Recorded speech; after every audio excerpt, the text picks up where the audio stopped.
The Gen Z huko nyuma. Give that guy there. Okay. On. Rep. When I grow up, I would like to have muscles like you. Thank you. Yeah, so I have one question for you from a DP. You've talked about 2027 being an important election for the whole of Kenya, just based off everything that's happening, the crisis and all. But then you've mentioned a lineup of people who, in one way or another, have failed the country. You've mentioned Kalonzo, Wamalwa, Martha Karua, and all the other people who are running. But in one way or another, each of them have had backroom deals in the past to more or less further their own agendas. So as the young adults who are thinking at 2027, we don't want a repeat and a recycling of the same tyrants who've been up and up again. What do you tell us if you yourself have said you were the one who gave Ruto the votes to win back then, right? You're the one who gave him Mount Kenya. So why should we, as the young adults getting into 2027, trust you to lead us again to another election? When you say, what's the word for it? The lineup of 2027 will not be announced until the end, so it's not affected by Ruto. Why should we then, close to the election in 2027, trust your judgment when back then it's given us Ruto right now? So why should we trust you in 2027 when we are where we are right now? That's a good question.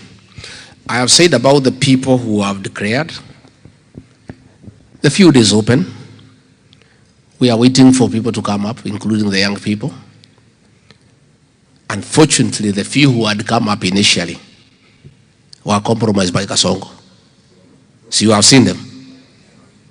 Those young ones. One is with Raila, the other one is with Kasongo. So as we go on, the people of Kenya will choose among those who come up. And there is absolutely nothing wrong with the new blood. But the new blood must offer themselves for leadership. You know, the young people are saying, we want young blood. I'm asking the young people, let them come up and come and sell themselves to the people of Kenya. Number two, why should you trust me? It's true, I made an error judgment. In my community, they say, making a mistake is not bad. What is unacceptable is repeating the same mistake. I had the choice to stay with Ruto and oppress Kenyans, and I decided not to. I gave up a job, a good job, very lucrative, with privileges, to stand with the people of Kenya. If I was a selfish person, if I was like Ruto, I would have just agreed to what he wanted. We just hung together, we killed children, or with Raila, you give him some little money, he hangs around. And why the young people trust me? When they needed somebody to start with them, at their lowest, when they were being killed and called criminals and being butchered, I, as deputy president, stood with them and said, this is unacceptable. I cannot accept it, Mr. President. And I was the deputy president. And Ruto could not believe it, that I could tell him off when I'm in office. That's why the GenZs back home, they love me because I'm a very principled leader.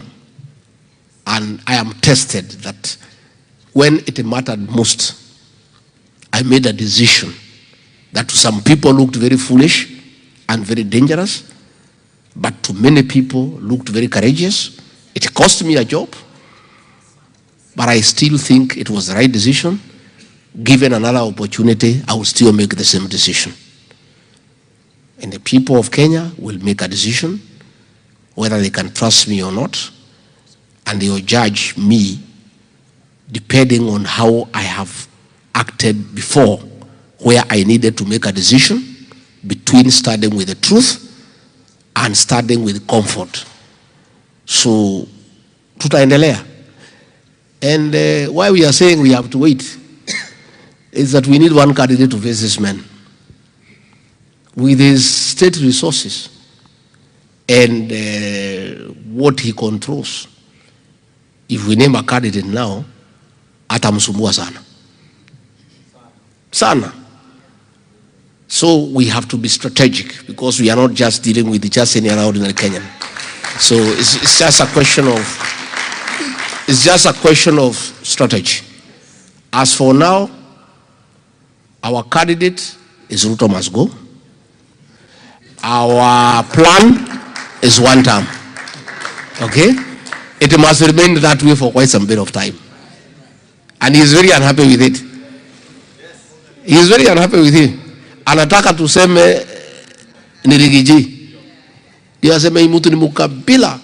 Nini atufungulie makesi nini what atusumbue to make sure that we cannot even campaign. So acha akae namna hiyo. Candidate, his opponent for now is Ruto must go, and the plan for the opposition is one term. Akae na hiyo kwanza. Okay. So thank you for coming and visiting. My questions are two.